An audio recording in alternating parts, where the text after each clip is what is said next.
Help, Don't. help. We need a don't lifeline here. Hey, hey guys, wow. Fired up We're today, too aren't you? bearish. I guess we're too bearish here. Joel had to call. Maybe you Well, can help us out here. contrarian wise, psychologically, it's always darkest just before the dawn. Is it that? So Yeah, you but guys don't. is it that dark yet? That's the problem. Is it that dark yet? We're only Well, 1907. I don't even well, know if you it know, started getting dark yet. yeah. Well, it has been dark, and you know what I noticed about earnings? You made a turn recently. More often than not, and this is what I've noticed with this earnings season, when the market was, let's just say so-so to the upside, the overall short-term bias was, to the upside. No cause for concerns, that type of backdrop. They were popping them left and right. Now the market is, in a downtrend.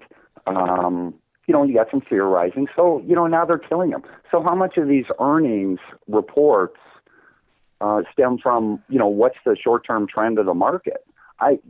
There's no exact guide as to, well, when are they all going to be up? When are they all going to be down? It just seems that they track the general trending of the market. If you have a big, strong update, guess what? For the most part, your earnings reports are going to pop overall. And, the flip side is also the same, and that's what we're seeing here. So why don't we just take all this thinking out of the equation and just ask ourselves one question? Where's support? Look at the S&P. Where's support? There's major support at 1900. So So, you think we might hold 1900 here today? Well, where are we going to open up at? Like 1913-ish or 1915-ish? Yeah, the in futures the were at cash? 1906. So we were Harlan, talking are you a futures. cash guy or are you a futures guy? Neither. I'm the support and resistance guy. Well, no, I mean, but when you're talking these levels, are you talking because Dennis and I mean, we don't hardly pay any attention to the cash because it's just a Well, lagging. it doesn't trade Yeah, it overnight. So doesn't yeah, trade that's, Right. overnight. So Right. our references, and for people that are listening in on the show, a lot of people talk about the cash index. To Dennis and I, cash is trash. It means because it doesn't trade it overnight. doesn't Yeah. trade Put that overnight in your dictionary. because um, the only thing the cash is going to be doing off the open is going to be reacting to the move in the futures, and the right. arbitrageurs are going to come in and they're gonna rectify. They're either going to whack the stocks down to the futures price or they're going to rally the futures up. So to me, Harlan, let's just talk about the futures, okay? All right. I totally get your point. And I can totally see that. And, from a person that's in the trenches, as deep as you're always in the trenches, amen, I totally get that. For me, I'm just looking at the S&P, chart. That's it. So, I try to keep it as simple as possible for my people. Yes, there's all types of people out there, with knowledge and experience and things. So I want to try and appeal, generally speaking, to those that sometimes what we just talked about is over some people's head. So I like to keep it simple, stupid for people like me.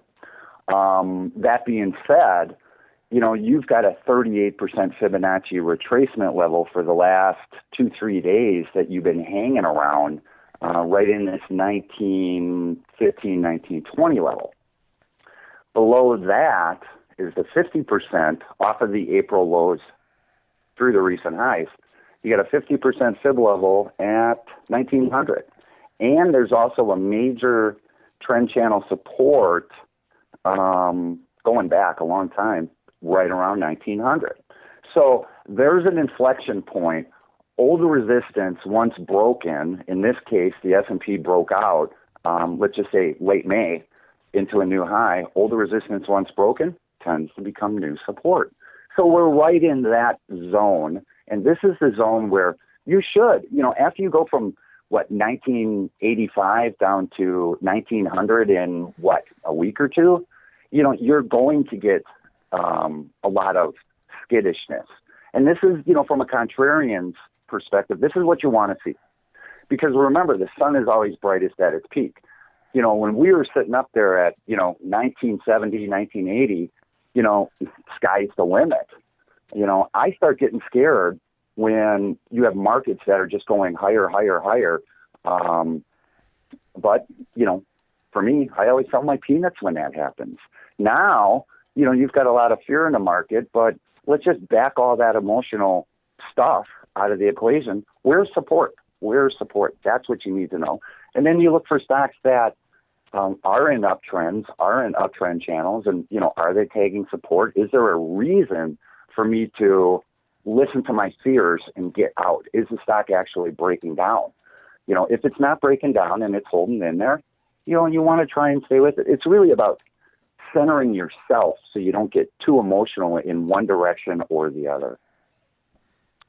Harlan, there you have it. Okay, I understand what you're saying. But there's a point. You're all about trends, right? And so we've had this major uptrend, and now we're pulling back. So there's two ways you can look at it. This is just a good pullback in the market to buy, or there's been a change in trend. Okay, we are. Right. What would like? I like to pick particular numbers, but I use these numbers on a daily basis, and that's for the reference of my trading. But what would change your mind that that we're in a downtrend as opposed to an uptrend, and instead of you're looking to buy at the 200-day, between the 50 and 200-day, when or what would make you change your psychology on the market to say the trend is now down? That's an excellent question. It really is. We talked about this maybe, 3-4 weeks ago when we were really, I think Dennis started out the day with, when is it all over? We don't know. We're extended. I think it was the beginning of July. And we kind of touched on that. We need to see a big slam to wake people up. And if you want to call this a big slam, I guess you could, off its peak. In a short-term basis. But it's really not a big slam. It's really not. No. It's not. Right. When you look at it percentage-wise, true, it's not. But it's not so much the initial pullback that I'm so concerned about as what happens when we do rally, and that rally will be very telling. Whether it's a dead cat bounce, short cover rally, whatever. Right. That's going to be really important from this point forward, because now that you've came down here, you've got resistance levels up above.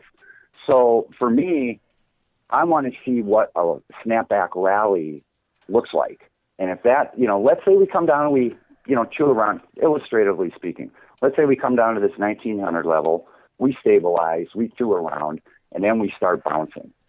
And if that bounce over a period of days or maybe a week or two fails, then you're going to want to start to get concerned.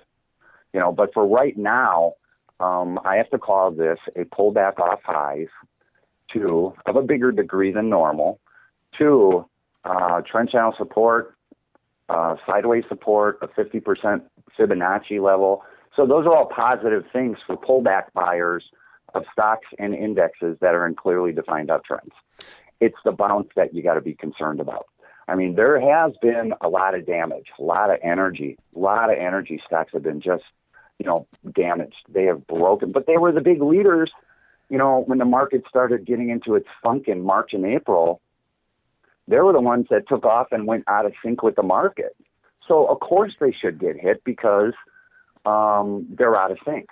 So what is it? 20% of the S&P is energy, I think.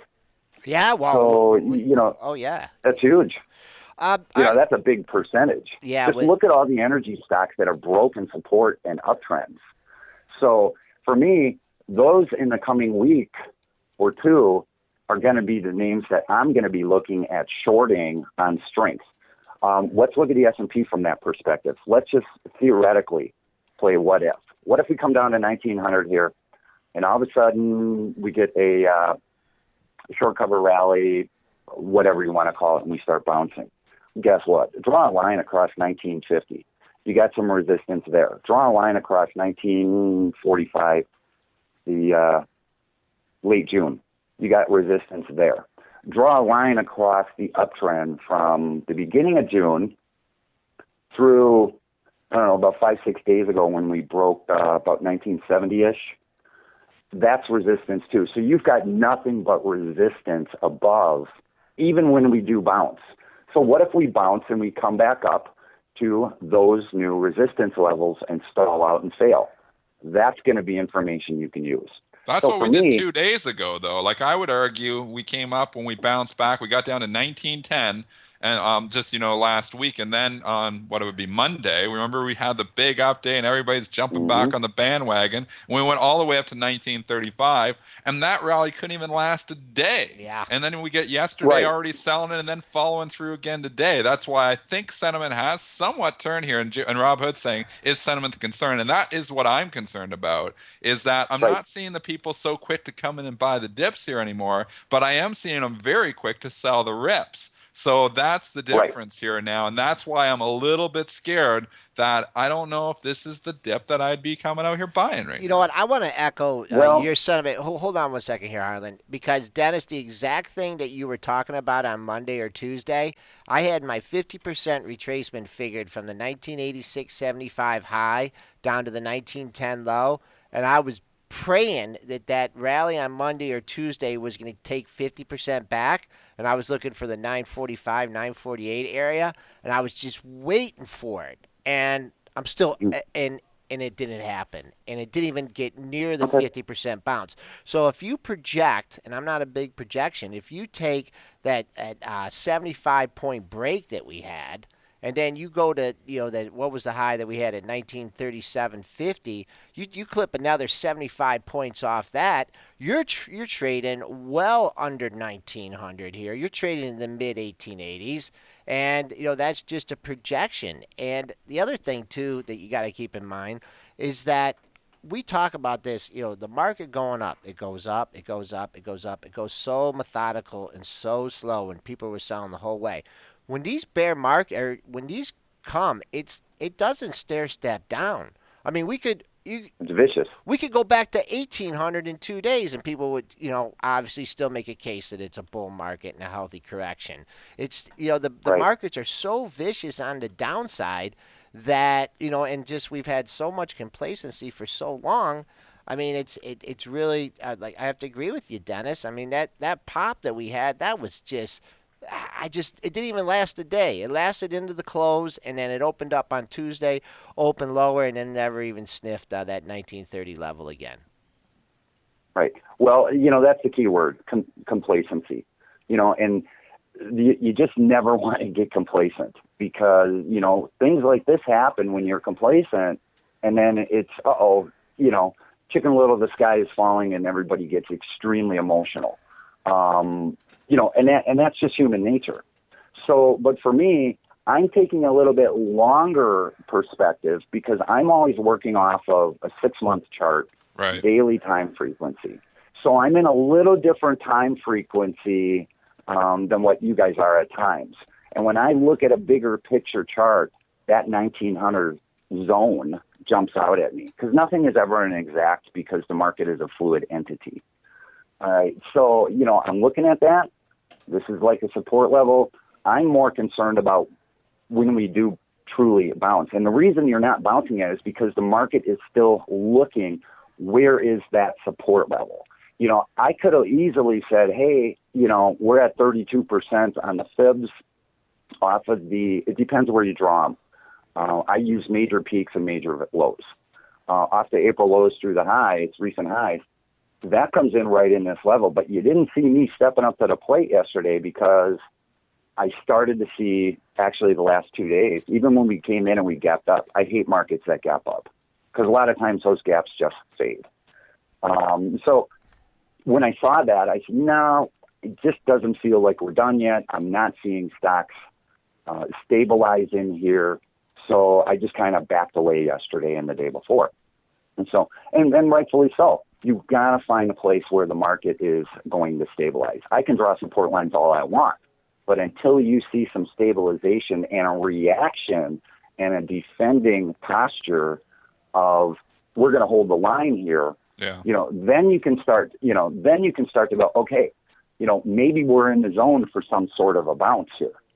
You're right. We haven't had a 10% correction in a long time. This is a little bit, but remember, markets tend to stair step on the way down. We just need to find a low here. We need to watch what the bounce is. To me, all bounces are suspect because, right now there's resistance all over the place. And maybe we do get our 10%, but it isn't going to happen overnight. It could happen in a 2-3 week period of time. Keep in mind, this is summer. This is the smack dab in the middle of summer. So there's not a lot of volume in here either. And that can tend to amplify things in both directions. So for me, I want to see what happens in this 1900 zone on the S&P. I want to see what happens in the 43 and a quarter, 4,300 zone on the NASDAQ composite. There are some names that look pretty decent. There are some names that if you start shorting them now, you're late to the party in the short term. So for me, I want to see what happens with a bounce. Will I play some of this bounce? I've got a little bit of exposure. And I think if you go long anything, you can do it in the face of fear, only for trades.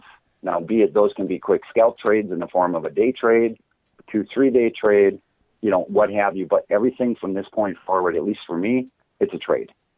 Get in, get a couple of points, and get out. But let's find a level where the market's going to get defended.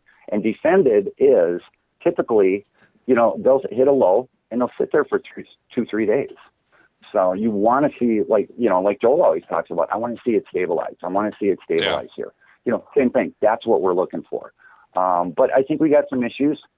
Maybe this is the 10% correction. I don't know. I can build a case for bigger picture. Yeah, I can build a case for 1880. There's a lot of supply at 1880. If you look back in April and May on the S&P, that's a pretty decent support down in there. Anything below 1900 to 1980, there's a lot of chop in there. So there's some decent support there.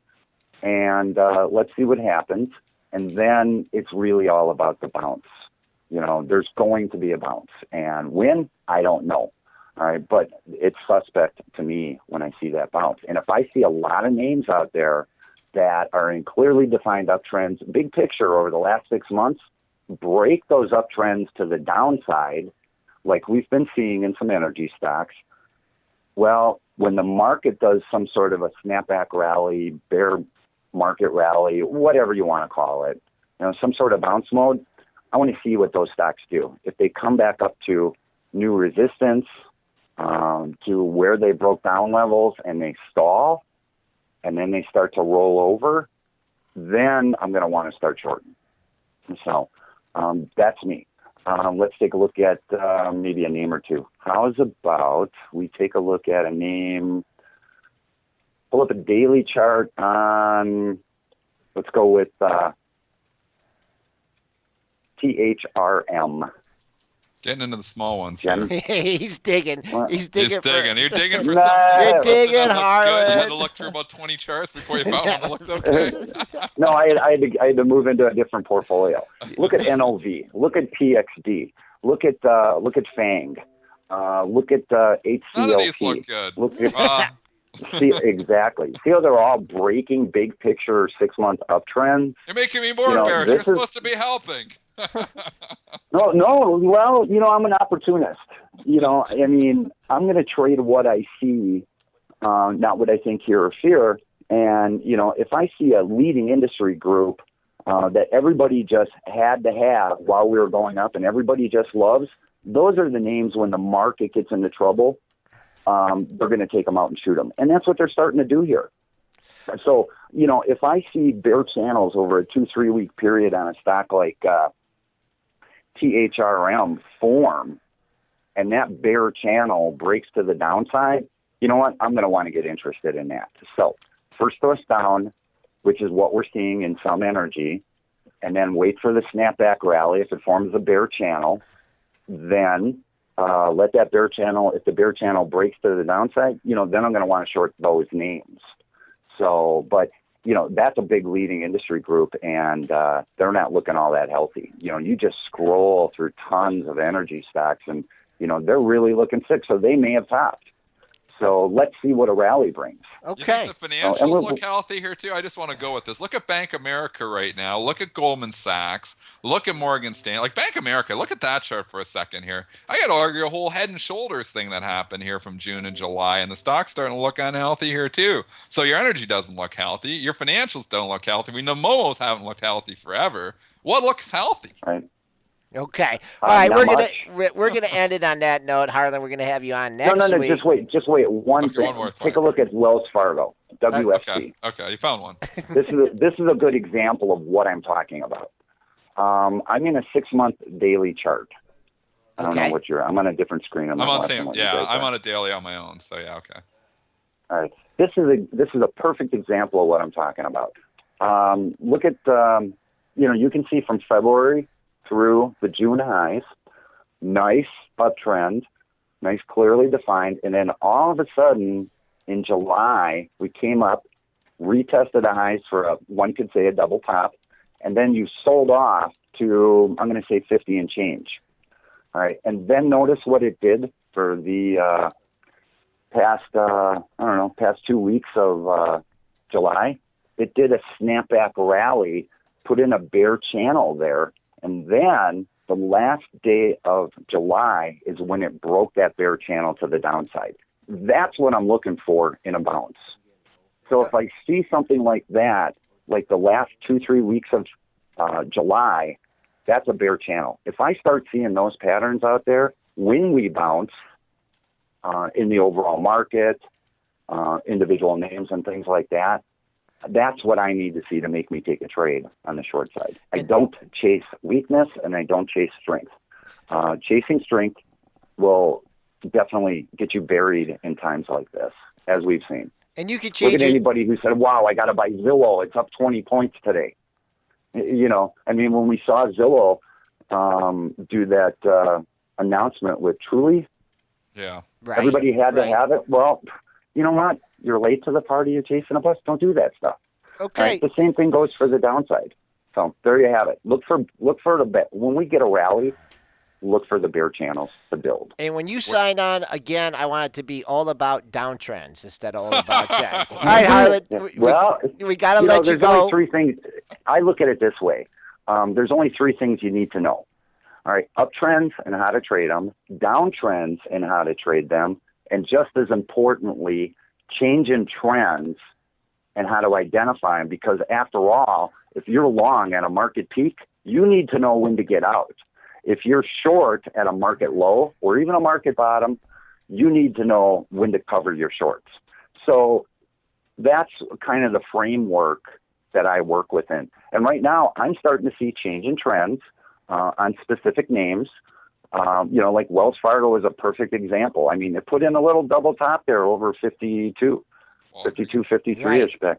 So, so that's all you need to know. Uptrends and how to trade them. Learn the patterns of uptrending markets. Downtrends and how to trade them. Learn the patterns of downtrending markets. And definitely you need to be aware of change in trends and how to identify them, which are double tops, double bottoms, head and shoulders tops, head and shoulders bottoms, first thrust down, first thrust up, things like that. So did he we talk, try to keep it simple. Did he talk us off the cliff, Dennis? I think I'm still on the cliff here. Yep. He didn't talk me off the cliff yet. But on 1900, I'll be watching that. If that starts to breach, then I'll just jump off the cliff. 1900 into cash. So, okay. All right. Yeah. Thanks a lot, Harlan. Just take it easy and just, the most important thing is when the market bounces, you want to see, what kind of oomph it has. Okay. And that'll tell you something. Is everything participating or is it just a few names? That's what we saw a couple of days ago. The NASDAQ, it took off, and the big index names like Google are the names that really did all the moves. But underneath the hood of that car called the NASDAQ market, there wasn't a lot moving around. So, see, that's another sign. You want to see broad-based movement and participation. So let's see what happens when we get a bounce. We'll find out next week, and I think I'm on Tuesday. Oh, yeah, that's right. Okay, looking forward to it. All right, Harlan Pyan, co-founder of All About Trends, discussing the markets with us on Benzinga's pre-market prep, brought to you by Options House. Thanks, Harlan. You bet. Keep your head down, guys. Okay.